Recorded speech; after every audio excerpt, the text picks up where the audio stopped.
Hi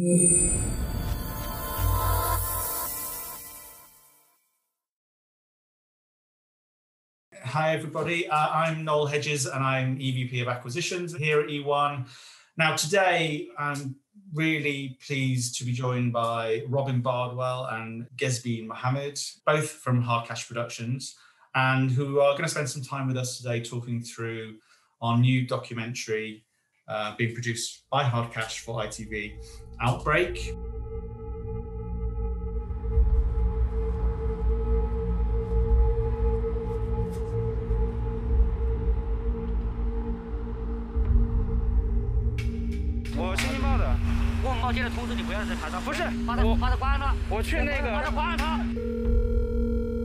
病毒人传人的这样一个事实感到很愤怒。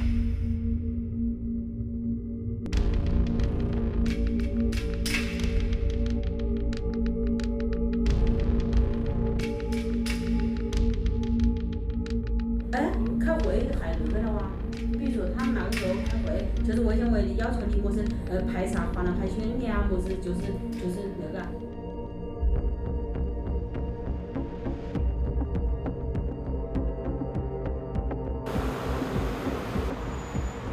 Outbreak management was just a mess. It's a failure. The pandemic could have been avoided if China was transparent about the outbreak. Mardi Gras was the perfect spread. It was like free publicity for a germ. Without people ever realizing it's happened. We were sitting on a time bomb. We wanted to spend some time in advance of us seeing the film, hearing from the creators of the film about their intentions, their approach and the production of the film. So let's just start by introducing our two guests, and Robin, Gesh, maybe Robin, would you like to go first? Hello, thank you very much, Noel. Thanks to Entertainment One again. Yes, I'm a filmmaker. I've been making films since the late 1990s. I had a mid-career sort of move away to be a diplomat, trying to save the world in Afghanistan and Sudan. Moved back to documentary making when that didn't work out so well. So I've been focusing films on human rights issues and international current affairs, complex political and conflicts environments. And obviously COVID-19 has offered the world a unique sort of crisis. And so this is a hugely challenging film, one of the most challenging of my career that we've embarked on, a 90-minute round the world look at one of the most epic years in the world for this past century, and perhaps further beyond. And I'm Gesh. My background lies mainly used to lie in sort of investigative current affairs, and these days sort of transitioned into more foreign current affairs. Great. Well, let's take a wider look at the sort of film and get into both the macro and the micro of the film, I think is really kind of where we want to get to by the end of this conversation.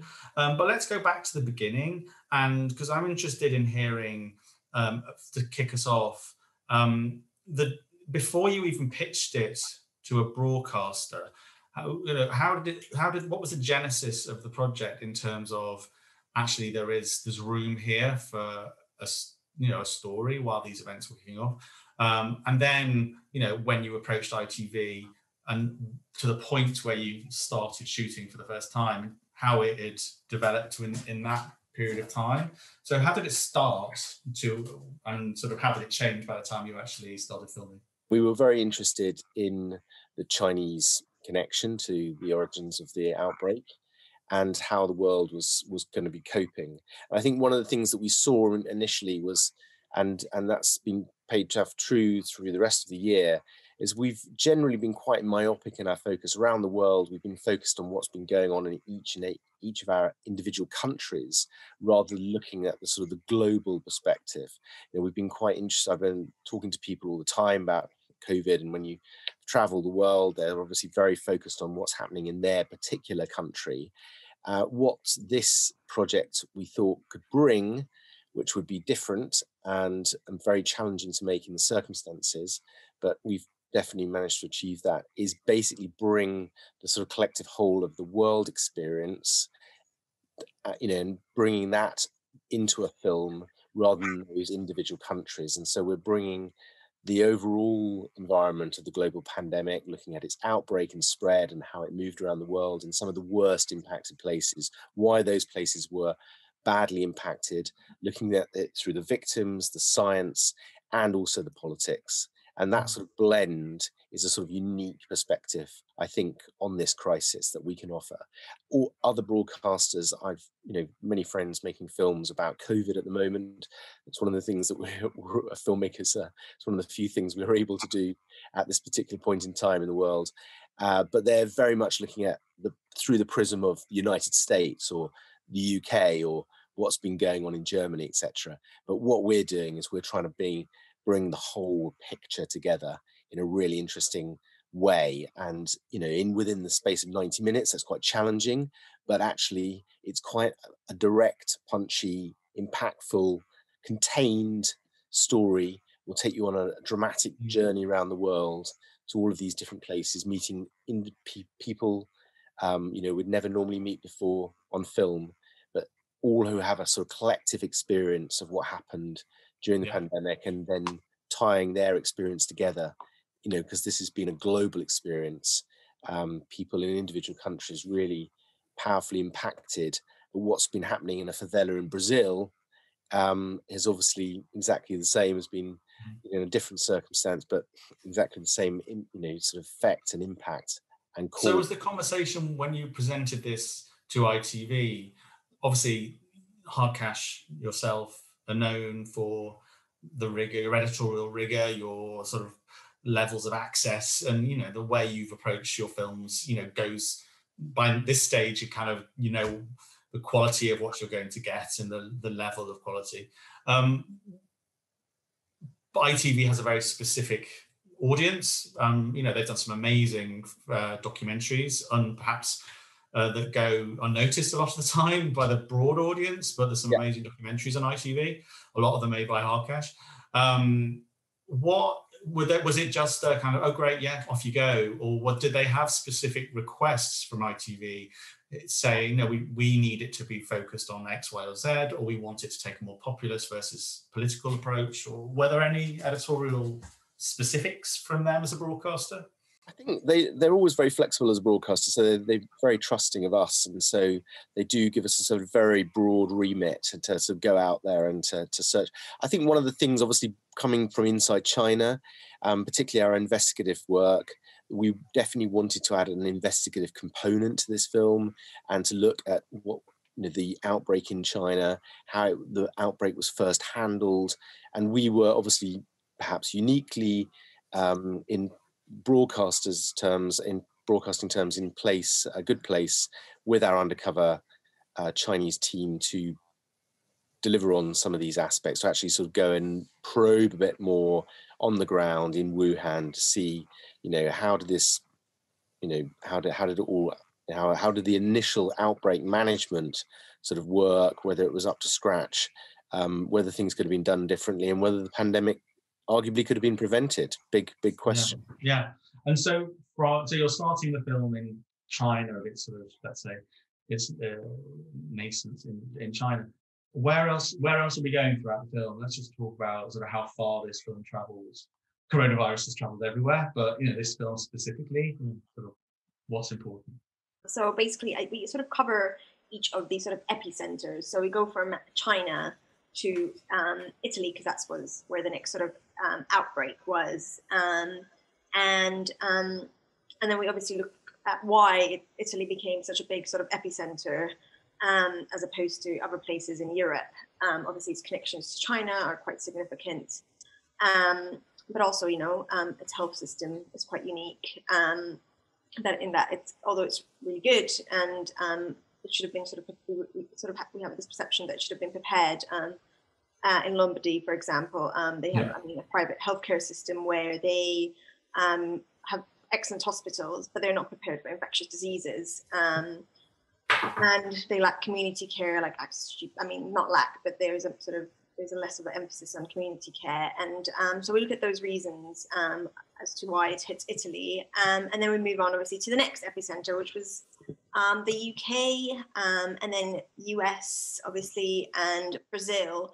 And I think in each of those countries, you sort of notice that it's sort of the virus and its progression keeps sort of getting worse and worse in each of those places, despite the fact that they could have each learnt from the sort of previous countries' sort of experience of the virus and its handling.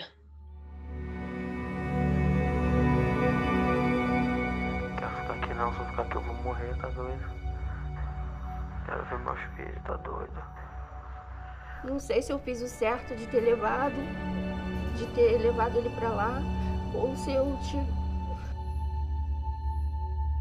Lui ha capito che non ce la faceva, che era arrivato il momento e fa: ragazzi, io sto soffrendo tantissimo, non tornerò a casa. Questa è la parte un po' più. From your point of view then, Gesh, how do you approach producing a film taking into account not just, I mean, in any scenario that would be logistically quite complicated, but coupled with COVID, what, you know, how did you go along with that, and how did you plan it out, or was there no planning? Is it just a question of try and get to the place as easily as you can or as safely as you can? That's a huge challenge. Robin and I would both agree this was logistically the most challenging film ever. I mean, we did plan quite a lot. It took us a while to actually put the plans in place to travel. So that was, I think, that actually took, a lot of our time in terms of just planning where we could fly to, how we sort of get from place to place. And also, you know, certain countries have quarantine restrictions. So we went to Taiwan also, which we sort of, we don't necessarily cover victims there, but we feature it as a sort of success story and a place where they had information about China very early on, and therefore took on action very early, and therefore had a very good, very successful response to the pandemic. So they have a sort of 2-week quarantine, which we had to plan for and take into account. Obviously that has, you know, budgetary consequences and all sorts. But it does require thinking weeks ahead, but also you have to also think right before your flight leaves, because, you know, restrictions change constantly around the world. One of the things we were thinking, and obviously we couldn't get to the United States from Europe, but we could from Taiwan. That was one of the sort of interesting things we discovered at the beginning, was that actually if you traveled all around the world, did the quarantining in Taiwan, then basically American customs would American immigration, would let you in. However, if you went directly from Europe, they wouldn't. So that was a sort of little sort of loophole, as it were. So we were able to sort of then continue going on and film in America. But then, you know, there were all these restrictions coming into place. So, you know, it wasn't too sure whether we would then be able to go on to Brazil. And then obviously coming back to the UK, then sort of quarantine restrictions before then you get to go on to Italy. So, you know, it's been, I mean, I think one of the really important things to emphasize is that I don't think anyone else has done this, frankly. I mean, you know, just the complexity of getting around the world and going to all these different places, quarantining, you know, going through various lockdowns, etc., coming out the other side. I mean, this has been a filming process that's been going on since sort of basically August, and we've only just finished filming, and we're in December.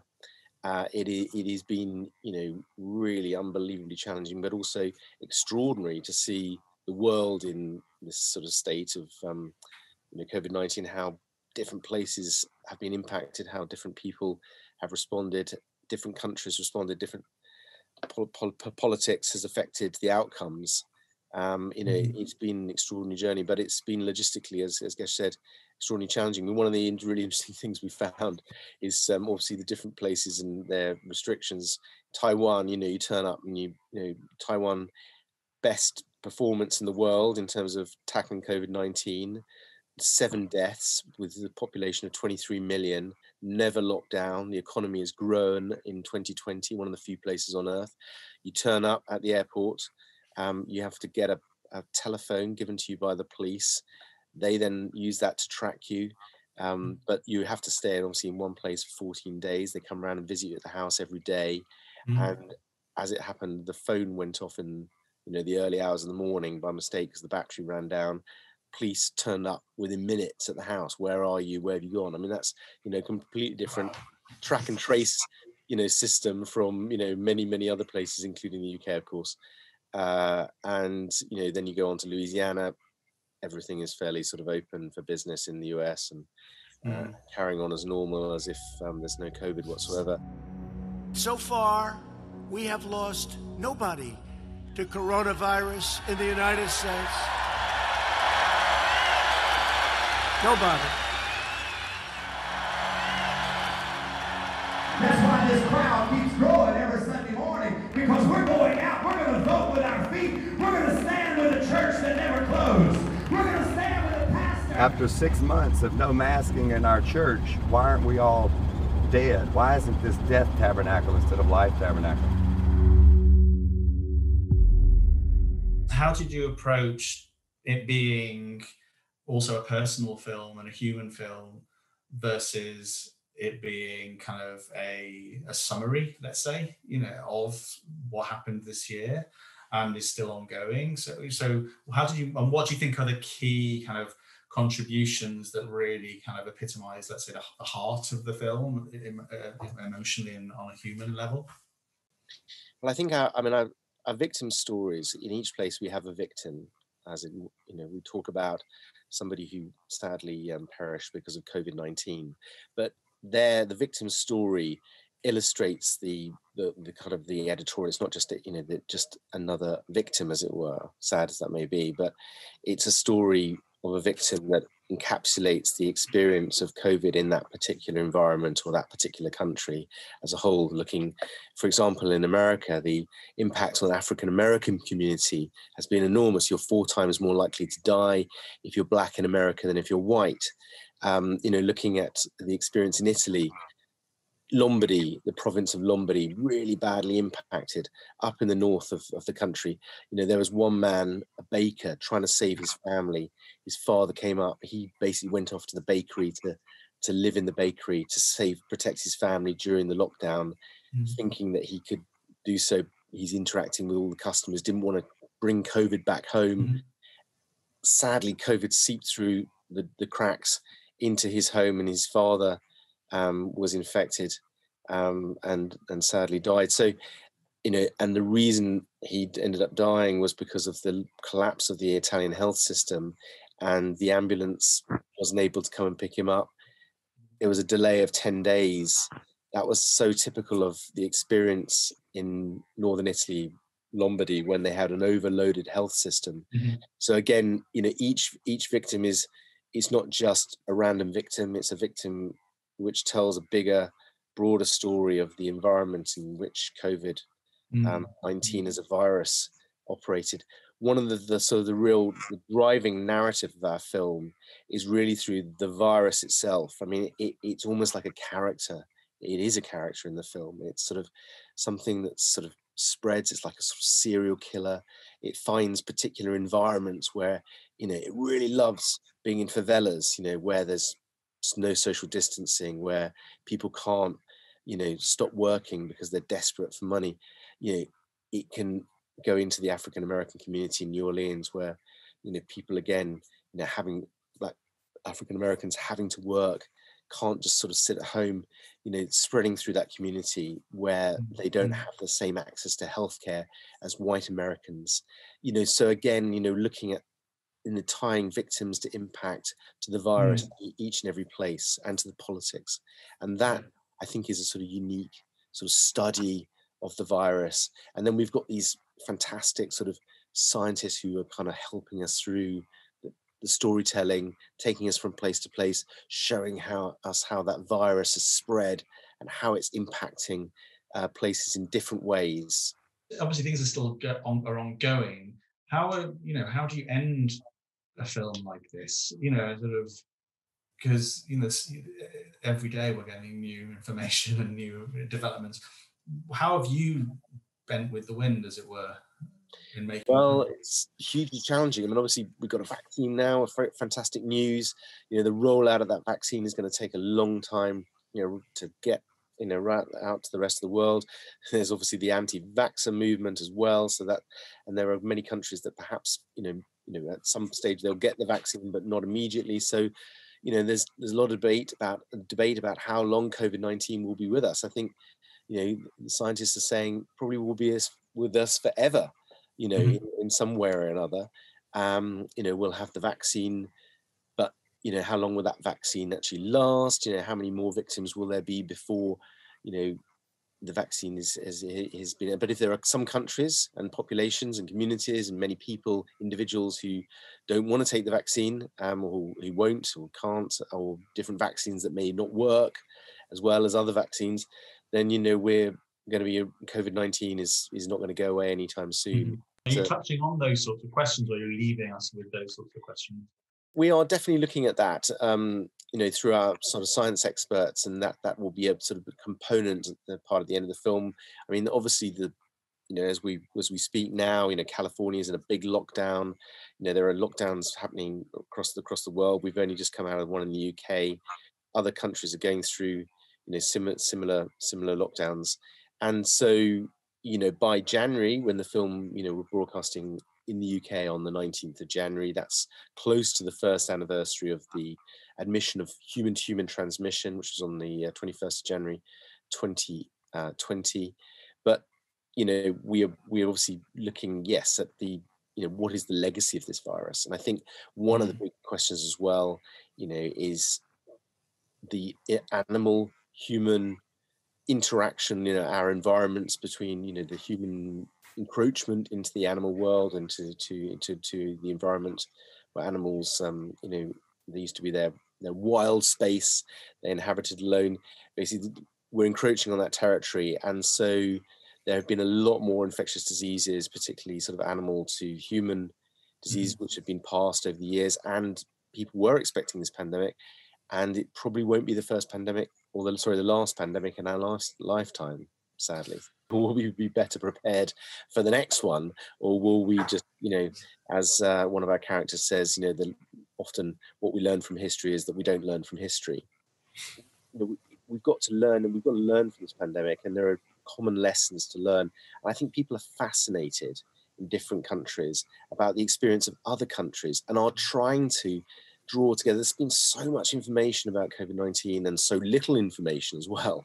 So, just digesting it, just talking to people, even like talking to my mum, trying to work out what she understands, and she's a big devout devotee of current affairs.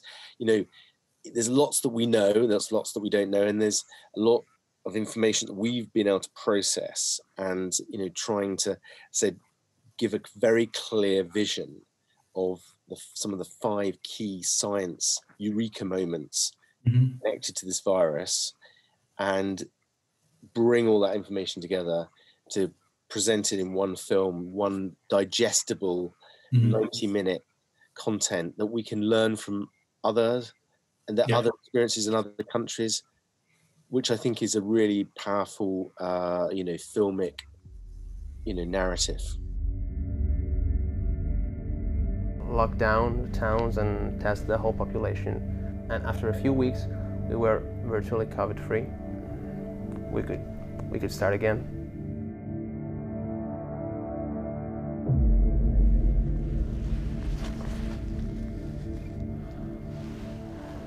We found out this bat species contain most coronavirus.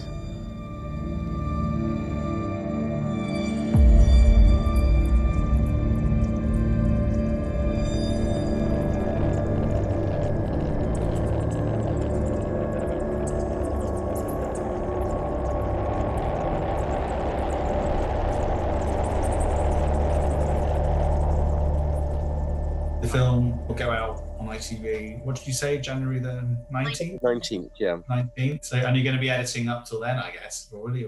Yeah. So we'll basically be providing an updated film all the way to the 19th of January, and obviously there might be some dramatic changes in the immediate aftermath of the 19th of January, but this is a film that will have a shelf life. This is in terms of looking back at the first draft of history, this is the first year of COVID-19 in the world, 2020, and that will have a shelf life for quite some time, as the you know, we were out on the ground filming ourselves, not via Zoom. This is a film crew that went around the world, went into the favelas, went to the Italian hospitals, went into the districts of New Orleans, went out to China undercover, by the way, stuff that, you know, has not been seen on television before, talking to the Wuhan doctors about their experience of the outbreak, going to Taiwan to look at the place which has basically been most successful in dealing with the pandemic. This is a global story and something which will last for a long time.